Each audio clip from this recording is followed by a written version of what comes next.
Outta Love, Episode 2, Revenge, Chapter 1.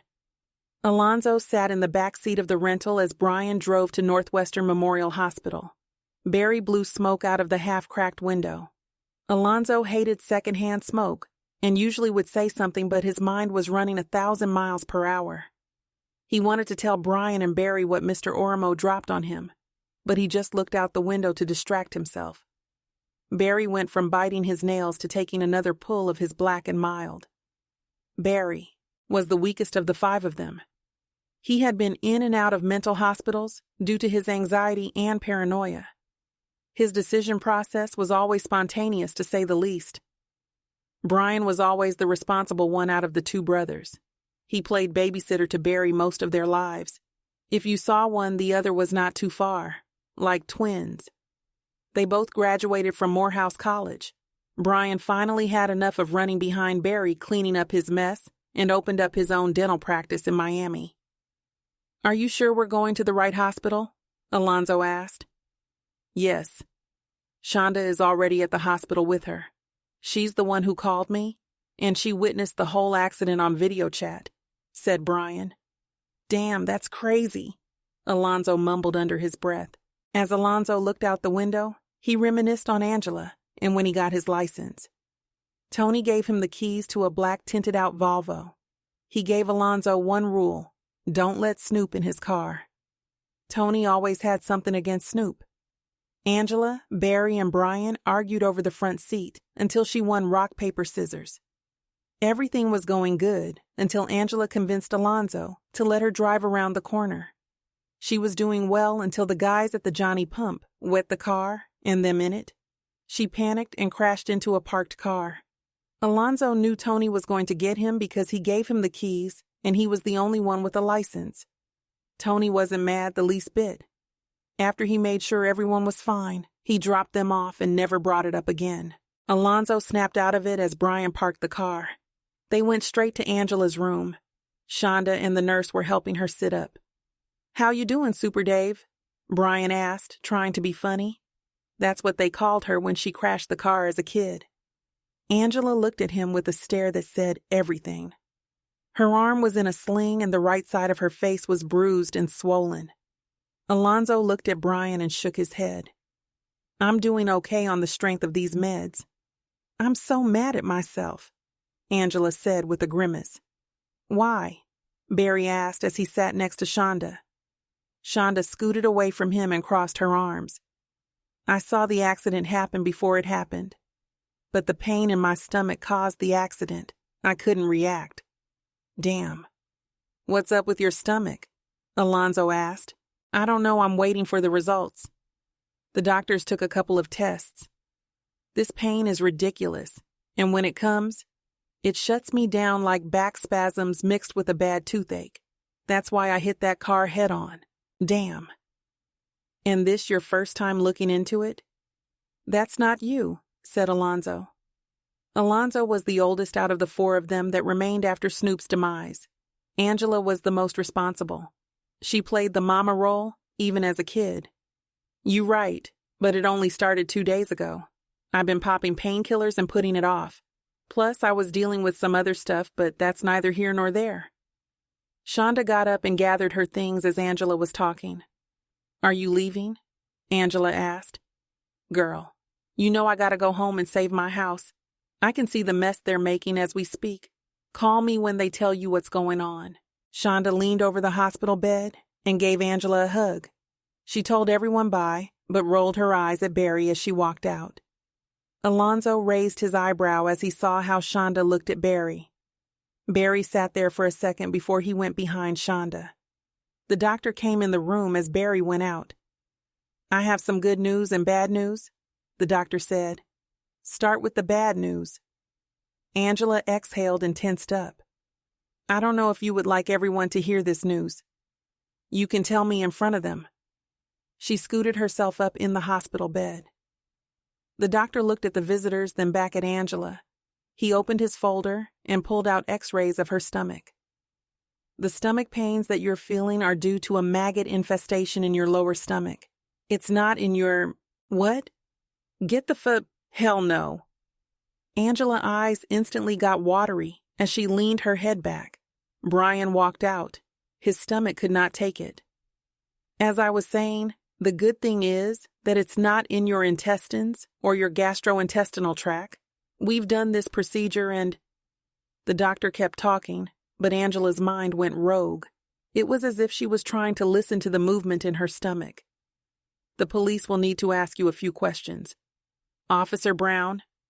Why do I need to talk to the police, and who is Officer Brown? Don't be alarmed, it's just protocol. Protocol for what? Hey! Alonzo interrupted them. I'm going to check on the twins. I'll be back in a few. Alonzo went to the lobby to find an empty room. He pulled his phone out to see where the guys were. He had 3 missed calls from Mary. He called her back. She picked up on the first ring. Zoe, where are you? Mary asked in a frantic tone. I'm at the hospital. Is everything okay? I'm good, but Angela was in a bad car accident. Tell everyone I will be there as soon as we take care of Angela. Love you. Alonzo hung up before Mary could finish. Brian walked out from the bathroom. This day is like the longest nightmare, and this maggot shit is just the icing on the cake, Brian said. You can say that again, and it's more. Alonzo walked to the doorway to see if anyone was out there. Brian watched him, not understanding what Alonzo was talking about. To make a long story short, when I was leaving the burial, this older cat dropped a bomb on me. He implied that Tony was Snoop's father. Damn, Zoe. You really not the smartest out the bunch. Alonzo looked at Brian confused. He's all our father. You, me, Barry, Angela, and Snoop. Why the hell you think he's been taking care of us? Because he's a good Samaritan? Or he owed our mamas? He only cares about money and his family. Fuck the rest. You know his motto. Barry walked in as Brian was finishing up. You talking about Tony, huh? Barry said with a grin as he walked in and placed a hand on Alonzo's shoulder. Alonzo was so shocked that he did not say anything. Tony in an alley and asked him if he was his daddy. Tony stood on the other side of the car and chuckled before he answered. Your peoples never told you about asking grown folks questions? Tony said. The kid just put his head down. Come on this side of the car so I can show you what happens to people who ask me questions they shouldn't. The kid walked slowly around the car and saw Tony's foot on a man's neck. The man on the ground was bloody and his face unrecognizable. He tried to push the foot off his neck with both hands but couldn't. Tony looked at the little boy, shake in terror. He pulled out a revolver and pointed at the man under his foot. The boy's eyes were frozen. Tony said, "It is what it is," and pulled the trigger as he blew the man's brains out. The kid pissed his pants as he ran home. Alonzo woke up from his nightmare. He could not stop thinking about the stories Barry and Brian told him while in the hospital. Barry was the kid that approached Tony in that alley. He started pissing the bed after that day. To witness that at the age of 6 was traumatizing. Barry and Brian were raised by their grandma Christine. Their grandma's best friend, Sweets, would come over drunk and run her mouth, talking shit about Tony and that he wouldn't raise any of his kids. She would say how he was rich and ain't shit. That's how she addressed him behind his back. The boys heard many stories come from Sweet's visits, and by what they saw from Tony in person, they believed it all. Alonzo knew Tony was gangsta, but he knew the business side of him more. Tony never showed Alonzo his ruthlessness. Alonzo started getting dressed so he could go to the hospital to check on Angela. He couldn't wait to talk to her about what Mr. Ormo and the fellas told him. He was still not believing all of this. When Alonzo arrived at the hospital, he noticed 4 black Suburbans in the parking deck. He recognized one of the drivers as they stood by one of the SUVs. He remembered seeing him in New York when he met Tony in Harlem, looking at some brownstones. He was tall and muscular, with a scar on his right cheek. They nodded at Alonzo when he walked by. When Alonzo got off the elevator, he saw 2 of Tony's crew standing outside Angela's room. Fellas, Alonzo said as he walked in the room passing the 2 guys. Tony turned around with an unlit cigar in his mouth and hugged Alonzo. Alonzo rolled his eyes. He was still not feeling Tony over Denise's death. Zoe, can you please talk her into staying here until she heals? Tony said, while getting his trench coat. You need to think about that. Plus, I could use the company and advice to help with some of these decisions I need to make with Denise's belongings.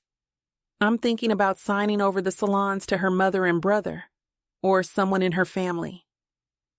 Alonzo sat in the chair next to Angela's bed and patted her leg. See, I told you he was going to need one of us, and my time has been ticking ever since I got here. Senator Hamilton still has it out for me. On that note, let me bust this move before I head up north. Tony kissed Angela on the forehead and gave Alonzo a fist bump. Angela twisted her lips as he walked out, thinking about how she was dying to get back to Houston. How long he been up here? Alonzo asked very blankly. About an hour, and I'm doing better. Thanks for asking. My bad. I got a lot of things on my mind. Anyway, when are you getting released? They was trying to keep me a few days, but there's an investigation in Houston that I have to be there for. About what? Angela didn't say a word. She just looked at him. Alonzo got the point and started talking about Mr. Orimo and the twins' conversation. She sat there without flinching. Her eyes and smirk let Alonzo realize that she wasn't shook by the news. She almost looked amused. He finished up by saying, "Can you believe that?" Angela smiled and shook her head before answering. The funny thing is, it goes deeper than that. Alonzo listening attentively. Don't get me wrong, I love Tony and what he has done for all of us. Father or not, he has a reputation and a demeanor that is not to be played with. And I know some of the things he handled for me could have only been handled that way, if you know what I mean. She looked at him with her head tilted. What are you saying? It's what I'm not saying. Just hear this. If the devil had a shadow, Tony would be that. I've known this for a long time. I just realized it's better to have Tony on your side than against you. A nurse walked in to check on Angela. Before the nurse left, Shonda walked in. Alonzo sat there trying to process all this. He was mad at himself for being so naive. On the treadmill in the workout facility, at his luxurious apartment downtown Chicago. He was a different man at home. In the hood, he was a fierce go-getter. In his residence, he's Mr. Hussein Perry, entrepreneur and family man. He had been married to Shanice aka Shaw for 10 years and had been dating since high school. Their daughter Princess was 12 years old. They called her Jazz from her middle name, Jasmine.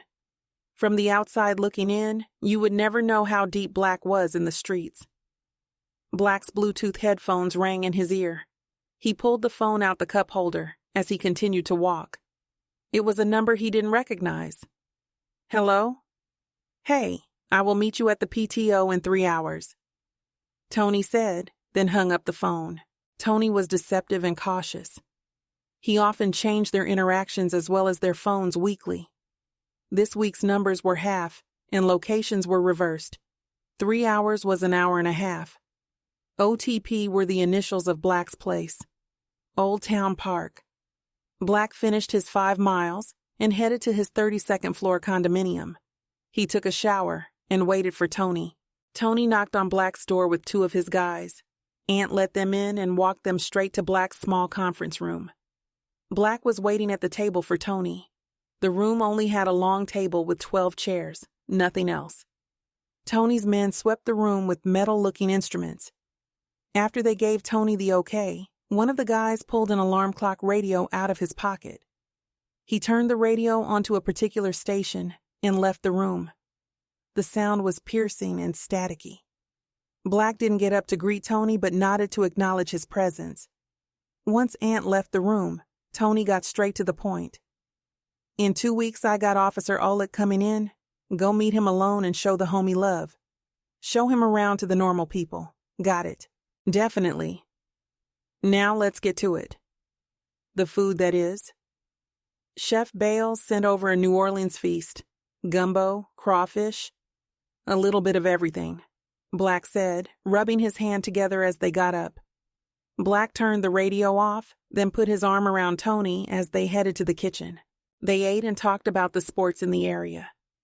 The Bulls and Bears topped their conversation. No business was discussed or written down.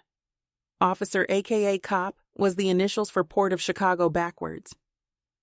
Black had to remember in 1 week a shipment of kilos were coming in, and he needed to distribute them to the local organizations. Black locked that into his mental Rolodex. Later that night at Alonzo's place, he and Angela went through pictures of them growing up. Barry and Brian were on their way to the house. They reminisced with many laughs and a few tears. Every time Alonzo saw a picture of Snoop and Denise, his blood pressure rose. Angela could tell and placed those pictures in a different pile. The twins arrived with 4 bottles of Ciroc and ribs galore from Lim's BBQ. It turned into an eatery and drink fest. Angela got turned up, although the doctor told her not drink while taking the medication. She was throwing them back, arm in sling and everything. It turned out to be the best time in years. Alonzo couldn't hold back what was on his mind after the gunman said Tony saved him. "Why didn't Tony save Denise?" Alonzo said. Then he stood up from the couch and looked at them. They all looked at him, then at one another. "Where's your radio?" Brian said with a wink. Alonzo looked confused. Then he got the radio Tony gave all of them. He plugged it in and sat next to Angela. Why would he save her? Or give a fuck about her life? "You're his meal ticket, not her," Brian said. Alonzo clenched his eyes trying to understand what Brian said. They all looked at him with their eyebrows raised, hoping Alonzo would snap out of it. Angela looked at Brian. "I'm done with this pacifying him. Just think, Zoe. Tony been looking out for us since we've been kids. And why? Because he knew our mothers who mysteriously died around the same time, even Snoop's mother. Some say it wasn't brain aneurysms, but that's another story. What has Tony ever done that money wasn't involved? Nothing to my recollection? Let me know." Alonzo just stood there looking baffled. "Snap out of it, Zoe. Yeah, Tony helped all us with our success, and I believe he is our father. Even Snoop's. But don't get it twisted. He might be the reason we don't have parents. Because he's been absent father playing Uncle C and had our mothers killed," Barry said. "Stop. Y'all killing me. It's one thing to point out his coldness, but to make him the reason we don't have mothers is ridiculous." Alonzo stared at them, not even hearing how he defended Tony. "How about this? Do your own research. Check into our mother's murders, or everyone that was next to Tony around that time. Then tell me, does all of this sound ridiculous?" Brian paused, then finished. "I'm not angry or upset with Tony, but I've been watching him closely over the years. He invested in us and made sure we got degrees and owned our own businesses. He raised us from afar and instilled most of our beliefs. And in return, we stayed loyal and cleaned a lot of money for him. Truthfully, that is the least we could do. But that still doesn't mean we shouldn't pay attention to how he moves. Hell, he's the one who taught us how to move. Right? Yeah. You're right, but Alonzo said, hesitant. "No, but just do that for us or yourself. I'm the one hurt, and you're the one who buried your wife. Why is Tony our topic of discussion? Let's enjoy ourselves and drink till we throw up," Angela said. They all nodded and agreed that would be the best thing. Alonzo faked as if he was enjoying himself the rest of the night, but wasn't. He could not stop thinking about Tony and all the bullshit that orbited around him. A week passed and Alonzo was falling in line with the rest of them. He researched when he woke up until he went to sleep. He spoke to Mrs. Mary, Sweets, and a host of the older people that knew Tony. Some of them were mindful of how they spoke, but they all had the same views. Tony is a methodical gangsta, ruthless and heartless. Alonzo used his lawyer, Martin Shays, and James Jordan, a private investigator. James was Alonzo's college roommate. They gave him more than he could imagine. Alonzo learned that Tony was connected to all their mother's murders, and much more. He had everyone by a string, the ultimate puppet master. This ranged from politicians to corner boys. Alonzo sat at his home office desk, crying over his wife's death. Sipping on scotch straight didn't help. He went from hating Snoop to hating Tony, and even his mother for getting wrapped up with this wicked man. The more he drank, his mind scaled what type of revenge was necessary. He knew that Black and Ant were the other two gunmen. Alonzo got up and poured his glass out. He knew he needed to be sober if he was going to do anything.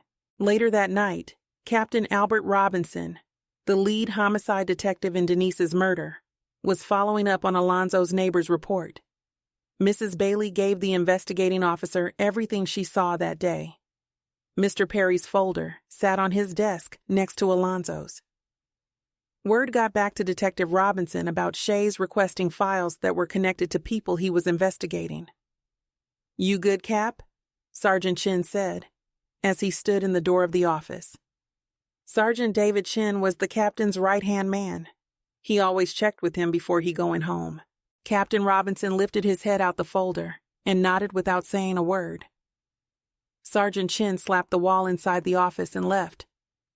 Captain Robinson often went over his notes until his wife relentlessly texted him about coming home. He shut it down a little after 9 p.m. Ant drove to the warehouse, listening to Jene Ayoko, singing with her as if it were a duet. Rock texted him 20 minutes ago, saying his car would not start. Ant parked the car next to Rock's car and grabbed his gun from the hidden compartment in the dash. Ant placed the gun in his waist. He looked around cautiously while unlocking the warehouse back gate. He rolled the gate up to find it pitch dark. He pulled his cell phone out and gun. "Rock, you in here? Rock." He hit the light switch up. Nothing happened. No light or a peep from Rock. Ant walked slowly, pointing his gun, using his cell for the little light it was projecting. He spotted some sneakers behind a stack of truck tires. He made a full circle to check every direction, then walked toward the shoes. Ant blacked out as he fell to the floor. Alonzo hit Ant with the butt of the gun and knocked him out. He took Ant's gun, cell phone, and tied him to a chair facing Rock. Alonzo threw a bucket of water on Ant, trying to wake him up. Ant raised his head and opened his groggy eyes. Alonzo took his mask off and both of their eyes opened as wide as they could. "We going to do this one time. Whoever tells me everything I need to know can go free. The other one will go wherever Snoop is. Y'all make that decision." Alonzo walked, tapping the gun's barrel in his palm. "Who want to go first?" Ant looked at Rock quiet. Rock was trying to gesture himself. He tried to buck in the chair, but the chair was tied well.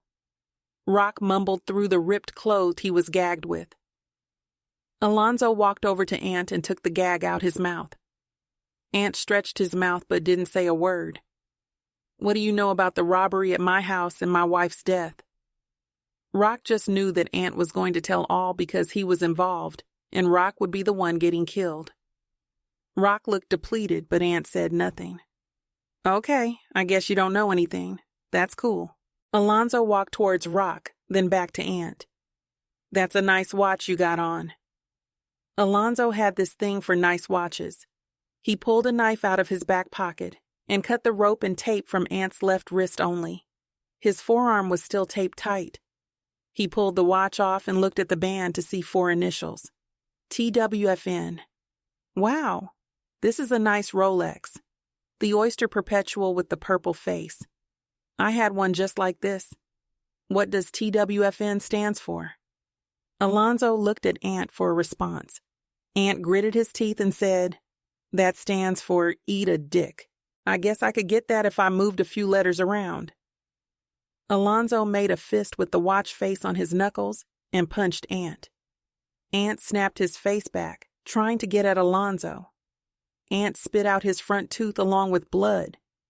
Alonzo gagged and tied Ant back up.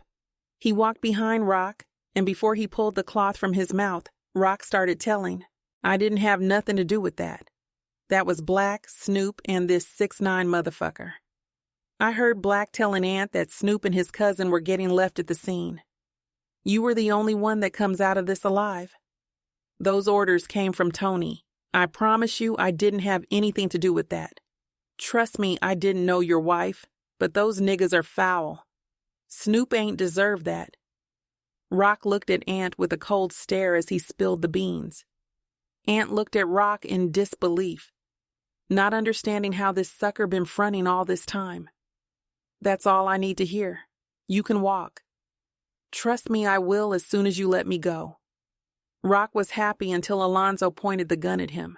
Alonzo let off 4 shots in Rock's chest. Ant's heart started racing as he watched Alonzo looking at Rock take his last breath. Then he turned and faced Ant. In those initials stand for time waits for nobody. I'm going to spare your life as you and Black did mine.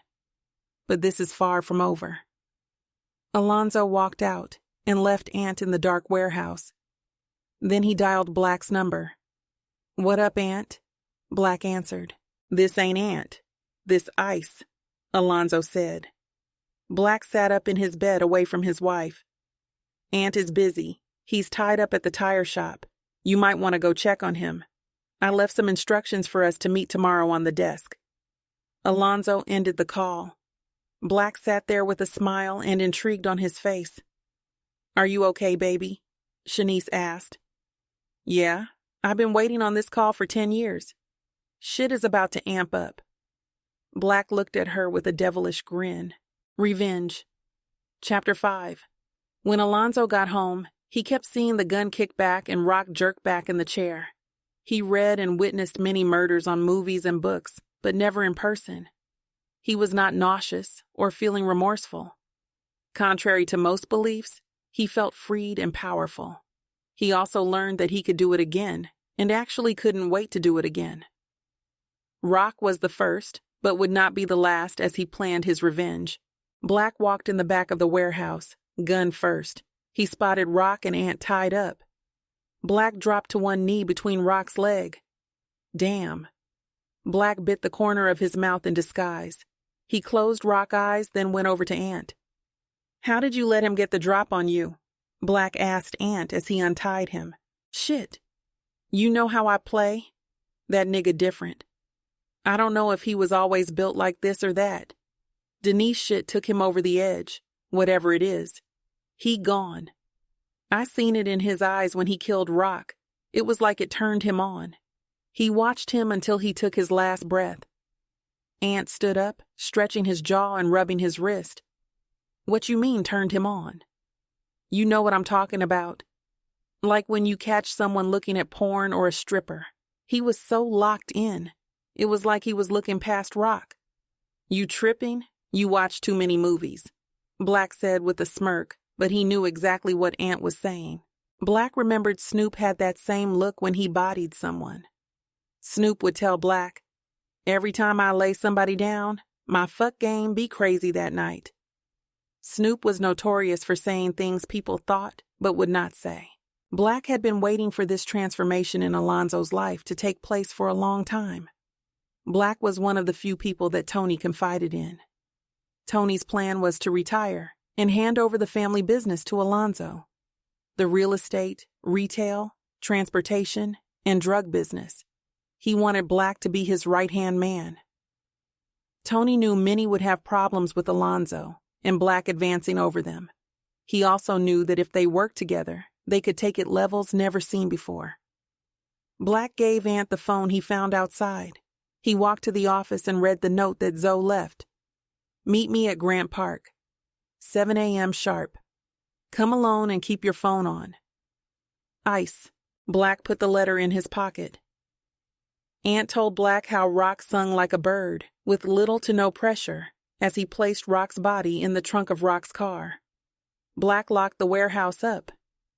"Leave the keys by the driver's side front tire. I will call Boney to move Rock's car and set it on fire," Black said to Ant. "Cool." Ant placed the keys by the tire, and they both drove off. Alonzo woke up at 5 a.m., got dressed, and made a cup of coffee to go. As he locked the door, he looked through the glass to see his place boxed up. He was ready to be done with that place. Alonzo arrived at the park an hour early. He sat in the car for 20 minutes until he finished his coffee. He got out and walked the park 30 minutes before 7. At 6:45, Black arrived but stayed in the car. He texted Black. Zoe, come to the skate plaza. Black got out of the car, dressed up like a corporate thug, as he walked to the skate plaza. He walked slow but precise. Black scanned the area as he walked to the plaza. He stopped in the middle of the plaza. No Alonzo in sight, but he saw a couple riding their bikes. Black spotted Alonzo walking with his hands in his pockets and hoodie on. Alonzo had on olive green sweat jogger outfit and matching Nike huaraches. Let's make this quick. I know you work for Tony and had something to do with the robbery at my place. I lost my wife, and you lost your cousin Rock. We both know shit happens. Right? Alonzo said with his hand in his pocket. Now I know you lost it. You killed my blood cousin and you knew it. Why the fuck shouldn't I leave you in this park right now? Black spoke through his teeth as he stared at Alonzo. Do whatever you feel. Just understand. This world is about gains and losses. You just have to make sure the losses are worth it. Fuck that nursery riddle. The only reason I didn't hunt you down personally last night is because Aunt told me Rock liked to sing. Family or not, I don't fuck with snitches. My sentiments exactly, Alonzo said. Black looked at Alonzo with his head tilted. I've been trying to stay out the street by keeping my nose clean. And no matter how hard I tried, I still have to deal with street niggas on a day-to-day basis. I buried my fucking wife and her brother on street niggas keeping it real or whatever they told themselves. Ain't shit fair, but I'd rather be with the killers than the victims. You right, but this game is for keeps. Ain't no love out here, Zoe, or no second chances. You have bosses, soldiers, killers, rats, snakes, fiends, and cops. And while you trying to get your bag, you gotta make sure you can spot who's who. Then when you think you got everyone figured out, their position can change in the blink of an eye. This shit is real, Zoe. I already know. Money, macking, and murder. Right. Alonzo heard Snoop say that when they were teenagers. I wish. This shit is way more wicked than that. But if you want it in, I will be your fullback. You just gotta follow my lead. I just need Tony to co-sign this. I understand. I will hit him later. They dapped one another and started to walk away. Hey. Black stopped Alonzo. I know your loyalty was to your wife. But did you know who she was loyal to? I mean, shit. She handed you to us on a platter and told us where the safes were. This shit is wicked, Zoe. Black walked off shaking his head and gave Alonzo a lot to think about. When Alonzo got back to his car, he kept seeing the gun pointed at him during the robbery, waking up to the worst day of his life. His phone vibrated. He checked it to see a text from Brian.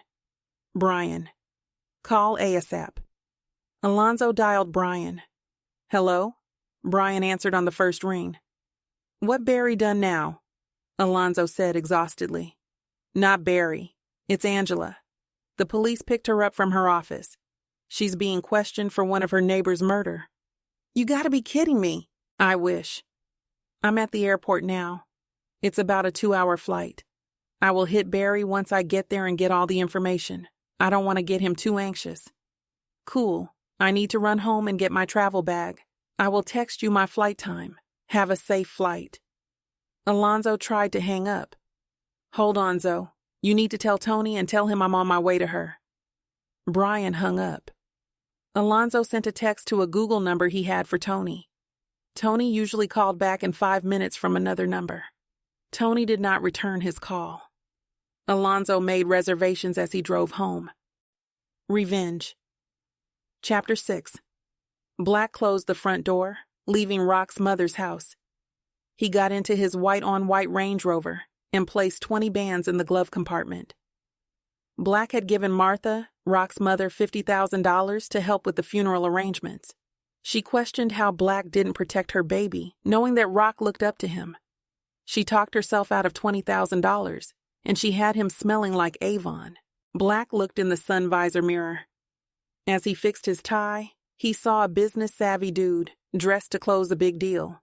He knew a cutthroat motherfucker lied beneath the 3-piece suit and trench peacoat. Black smiled, thinking how he got Rock to go with him to make a drug deal in Indiana. Evansville is a small town, but the drug game was heavy out there. Rock's job was to drive and count the money.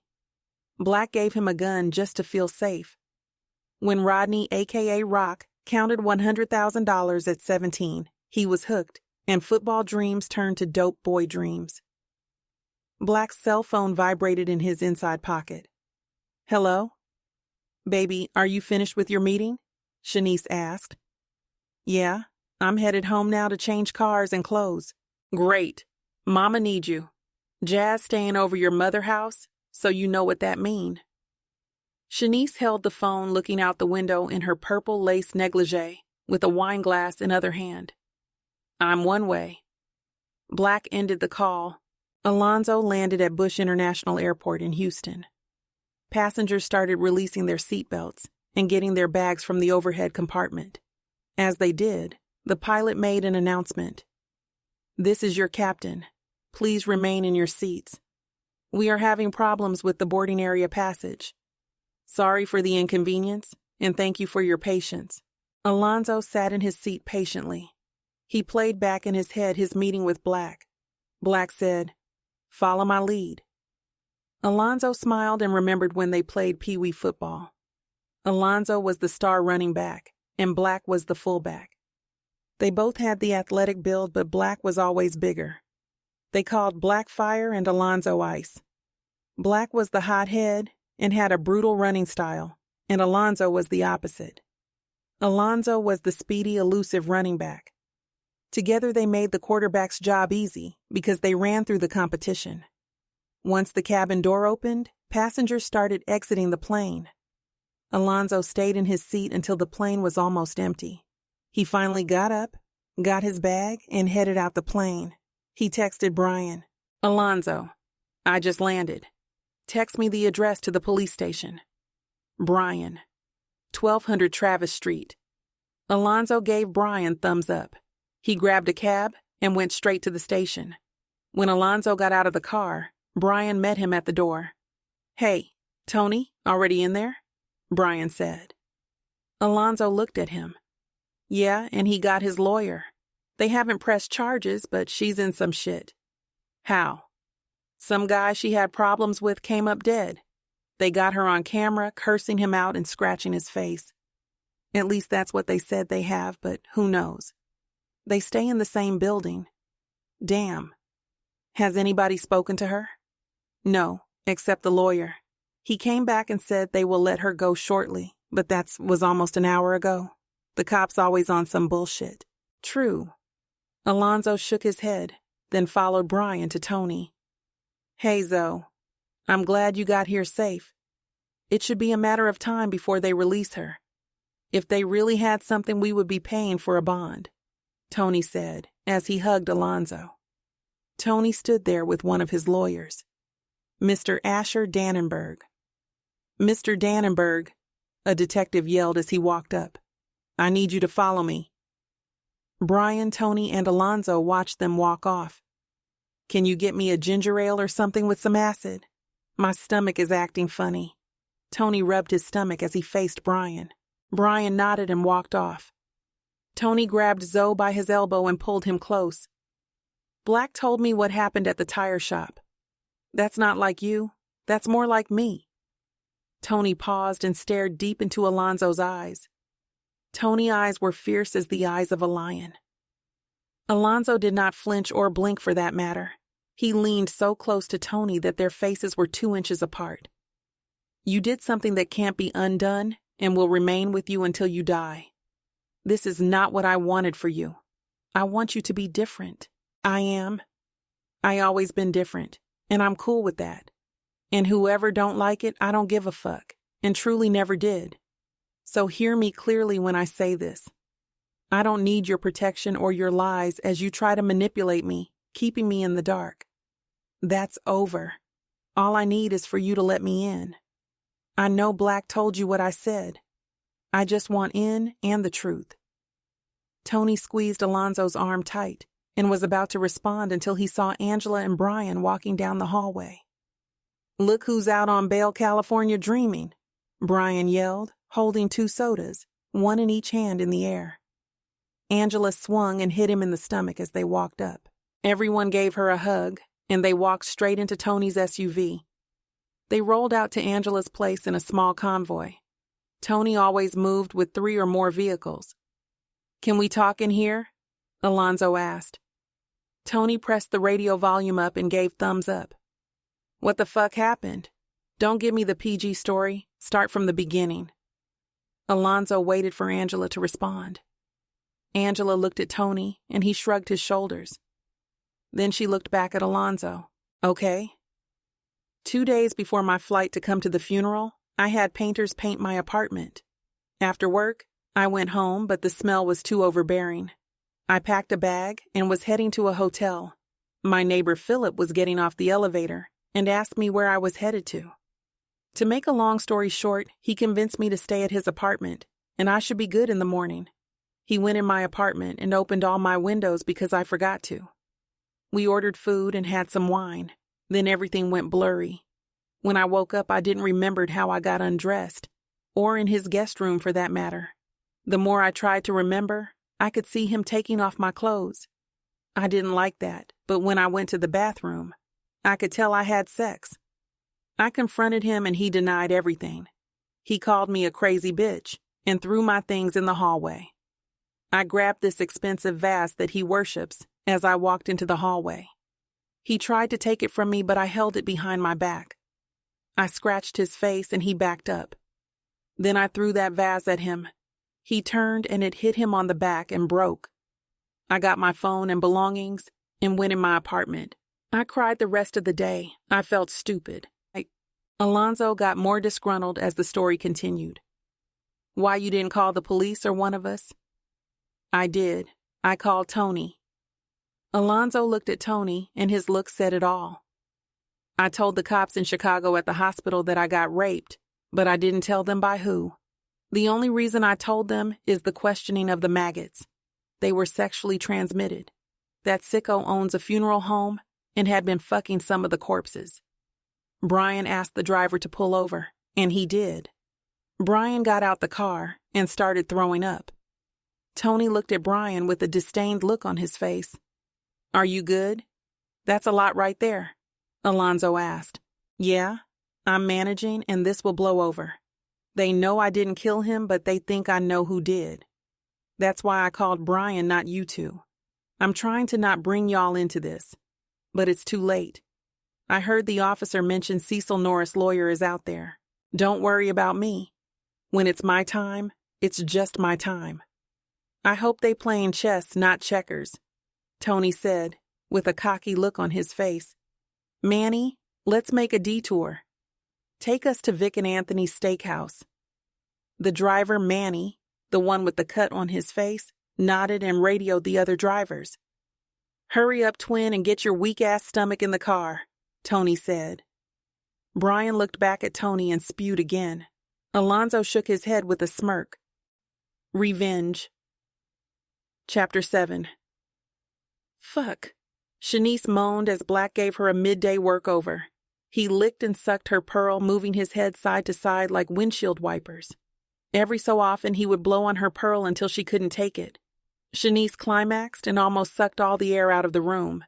She had to pull him up for him to stop. "Damn, baby, you trying to give me a heart attack," Shanice said as Black laid beside her. "Nah, that's you. I was done after the second round. You just being greedy, not wanting to get out the bed. You are definitely in cruise mode. But since you want to start it, I definitely know how to finish it." And that was a hell of a finish. She sat up, got her wine glass, and took a sip. "I hear you. You want something from the kitchen?" "No, I'm good. I got everything I need right here." She pointed to an ice bucket on her nightstand, with 2 bottles of wine and her pre-rolled joints. Black went into the bathroom and grabbed his robe. His flip phone started ringing. Shanice handed him the phone when he walked back into the bedroom. "It's Pretty." She rolled her eyes. Black sent the call to voicemail. Pretty was in Miami. Black sent him down there the day before the robbery to handle a problem they had with a runner. There was always someone bold enough to dead the connective payments. Pretty is the ultimate hound dog. It might take him a while, but he would track them down. Also, Tony thought it would be best to get Pretty out the way to handle Snoop. Black had 5 houses in Coral Gables. 1 for the drugs, 1 for the money, and 1 for the crew. The other 2 houses were on standby. Every house had safes, secret rooms, and floor tunnels. Tony had his Mexican connect design the layout. The setup was genius and super operational. Black opened the refrigerator and grabbed a green machine, naked drink. His phone rang again. It was Pretty. "Hello? I caught up with Jesse Owens on his last lap. And forget about signing his shoes. He's barefoot out here. I got him posing right now. Do you want me to close the photo shoot or add his family?" Pretty said. He found Jeff, the runner, with no real cash or product left. The question was code for either kill him alone or with his family. "No family portraits, but make sure you send the samples home and see what package they like. When you wrap that up, I need you back up here." "Say less." Pretty ended the call. Pretty looked at Jeff and shook his head as he thought to himself, which body part was getting dropped at his front door? Black usually gave a second chance if you messed up some money or work. But running or stealing was the deepest sign of disrespect. Fear and respect were the only way people kept it 100. Fuck loyalty and love. Those changed by the minute. Therefore, when that line was crossed, there was no turning back. Black walked in the bedroom, in deep thought, drinking his drink. He dropped his robe and sat up next to Shanice, watching TV.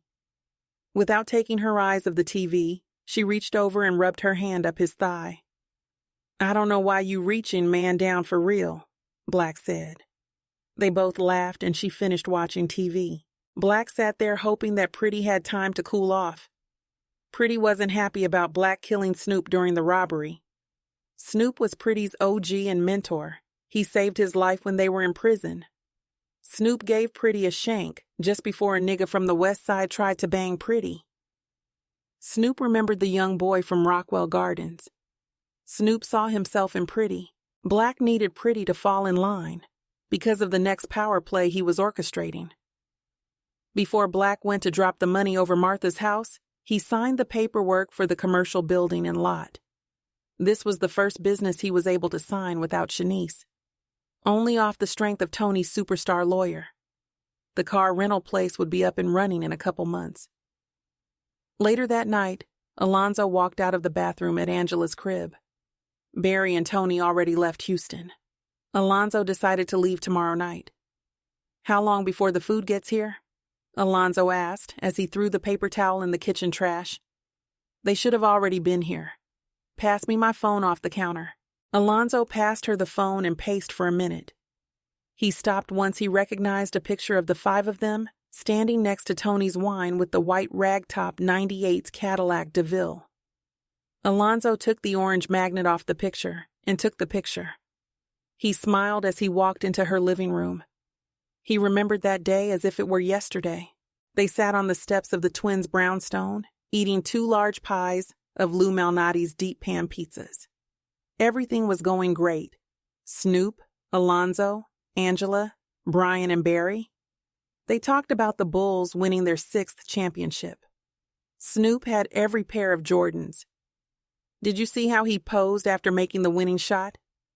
"That was the nail in the coffin," Snoop said as he posed, mimicking Michael Jordan. "Yeah, that was crazy. He willed his team to win. I'd always thought he shot too much at times, but his team didn't show up last night. MJ had 45, and rest of the team had 42. Damn, Pippen had 8, Alonzo said as he read them the stats out the paper. "See, that's your problem, Zoe. You worry about the small things. Everybody want to win the war, but no one want to do the killing. Shooters won the war, Zoe. Remember that. Shooters." They all looked at Snoop. "Whatever. You just stop killing the pizza." "We all trying to eat," Brian said. Everyone laughed, even Snoop. "I hear you, but you gotta do whatever it take to get the win." That's what separates winners from losers. Snoop spotted Melissa in his peripheral vision. He walked off. Snoop meant every word he said.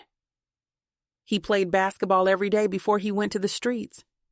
Snoop wasn't always the best player on the team, but he went the hardest and always made big plays to help win the game. His temper would not let him play football with Black and Alonzo. Tony walked up to the stoop where they were sitting. "I'm going to have my driver take y'all home later. Don't go off the block. It will be around 10. Tony said, referring to Alonzo and Angela. "Yes, sir." Angela and Alonzo echoed one another. "Hey, Uncle C," Snoop yelled from up the block. When Tony saw it was Snoop, he waved him off with a nasty look on his face. "The food is on the way up," Angela said. Alonzo snapped out of reminiscing with a smirk on his face. They ate as Alonzo showed her the penthouse he was moving into on the computer in virtual 3D. The place was equipped with smart technology, and the elevator access was extra. It was out of Alonzo's character, and she knew it, but she couldn't hide her happiness for him. She also claimed the guest room. Revenge. Chapter 8. Alonzo shadowed Black for 2 straight months. Black showed him the operations in Miami, New York, Houston, Atlanta, and Chicago. Black introduced ICE to the generals and lieutenants only. In Miami, you had Choppa and Dave. Choppa was the general, jock, top dog, boss, whatever you wanted to call him. The other cities' generals and lieutenant followed. In New York, you had Gutlow, a.k.a. Glow, and Tashawn, a.k.a. Ta. Atlanta, Shorty and Kareem. Houston, Trick and Benny. Chicago was Black and Black only. Some would say his lieutenant was Ant, but he only held the right-hand man tag. It was the same setup no matter the city. There were always 3 houses at all times in operation: cash, product, and straps. Tony masterminded his operation over the years. The straps or guns were the easiest to relocate. The product and cash was another story. Tony owned several homes in each city, but only 5 were set up to perfection with the hidden rooms and tunnels. Tony taught Black how to run the operation like UPS. Keep the truck moving. He referred to the bricks of snow as trucks. It was brilliant because most of the legitimate businesses had sprinter vans or box trucks moving daily. From the cleaners, detail tire shops, clothing stores, cell phone stores, and courier service. He watched the logistics as a dispatcher watched the freight. Alonzo didn't say much as he met the crew. He just soaked in all the particulars and watched the team's body language. He noticed Black rarely joked around at either city. Black made sure everyone was following the rules of phone discipline and no social media personal pages. It was business when he was making rounds, but when he wound down, Black was an animal. He had chicks everywhere. Alonzo didn't fuck or even get any skull work. Black offered all the time, but Alonzo declined. When they got back to Chicago, Alonzo was happy. Being on the road for 2 months straight was exhausting, especially since Alonzo was a workaholic and dove in head first. Even when Black flew back home to check on his family, Alonzo was working. He drove by the houses to see what it looked like at night and how the neighbors moved. He did not like the houses that did not have a 2-car garage. He texted himself coded notes so he would not forget. Alonzo threw his keys in a bowl on the kitchen table when he made it home. He had 3 days to get the stuff out the house before the cleaning crew came. He sat at the table thinking about all the good times they had in the house. Alonzo smiled as he remembered how he surprised Denise one Valentine's Day. He ordered food to be catered at their place. Alonzo had one of his employees drive him home so she would not see his car. He placed 4 dozen roses in this crystal vase, 2 white and 2 red. Alonzo had the most beautiful diamond bracelet that would take one's breath away. The food was the only thing that was running behind. As he was setting the table, he heard Denise parking her car. He hated that she came before the food. He ducked into the closet before she came into the house. When Denise walked in, she noticed the flowers and the table been sent. She placed her gifts for Zoe on the table and went to get a vase to separate the roses. Alonzo thought it would be funny to surprise her. He texted her saying, "I'm on the way home. check the closet downstairs for my briefcase." Denise placed the whites rose in the vase and walked over to the closet, smelling the flowers, smiling from ear to ear.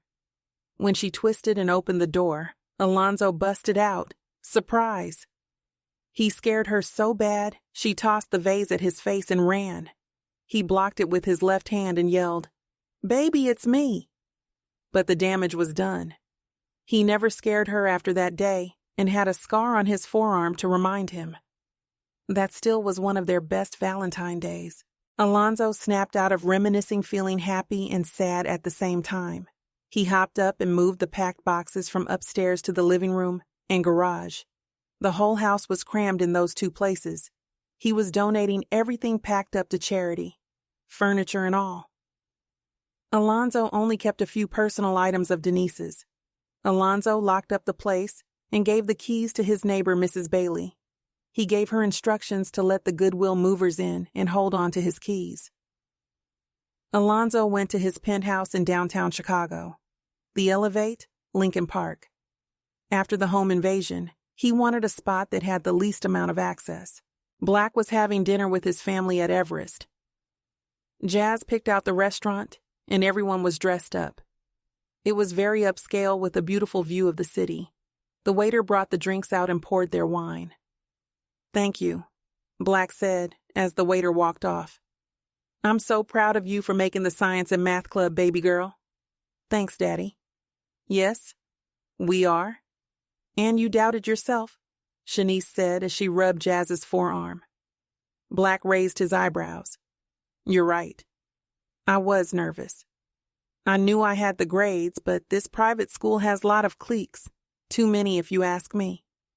"Never worry, baby girl. You're a Perry. We go hard by nature. Even when it don't work out, we just come back stronger." "I know, Daddy, but I was still nervous." They laughed, joked, and enjoyed their meal. Black stared at Jazz numerous times during the night as he enjoyed her innocence. He saw a lot of him in her, but she was her mother's twin. Revenge, Chapter 9. A week later, Alonzo finally felt like his life was returning to some normalcy after Denise's death. The house had a buyer and was waiting to be finalized. He felt good about the real estate business. Tavarius Bryant, the top broker, couldn't be doing a better job running the company. And Mrs. Mary and Derek Jr. owned the 12 beauty salons. If they followed the instructions he lined out for them, they would be fine. Everything was coming together at the right time. Alonzo looked out the window, wearing only his silk pajama pants, drinking his coffee. He'd been getting up watching the sunrise the last couple of days. Then it was straight to his office. He had been building a plan to make the business run smoother. Tony was coming to Chicago tonight to have a meeting at Black's place. Tony planned to hit them an hour before the meet time. They had not seen one another since the intense moment at the police department in Houston. They talked over the phone, but it was brief conversations. The last time Tony called to see if he was still all in. Alonzo confirmed his position, but the conversation was subtle. Business over everything was Alonzo's approach. He set a schedule for the remodeling on 3 of the 5 houses' garages. He wanted in on Black's car rental company. Alonzo hadn't pitched any of his ideas to anyone, but he would at the meeting tonight. He went over his plans and other paperwork until around 10 a.m. Then he relaxed watching TV as he pondered on tonight. Black and Alonzo got a text from an unknown number. Unknown. TX2. It was Tony with the time of the meeting using a decoding message. Black told his wife to go to her mother's for a couple of hours with Jazz. They left him and Aunt at the house alone. Black went into the meeting room, making sure it was empty and the radio was in place. Everything was good. Then he walked into the living room where Aunt was. "When they get here, you need to be on your best behavior," Black said to Aunt. "I'm good." Aunt looked at Black as he bit his bottom lip. "I'm dead ass. If you still in your feelings, you need to let that shit go. We need him to take over so we can move forward with Tony's vision. Shit, you already know the plan. I got you." "Cool." Alonzo arrived 10 minutes early and walked into the building. Little did he know someone was taking pictures of him. He went up the stairs and knocked on the door. Ant opened the door and let Alonzo in. "What up, Ice?"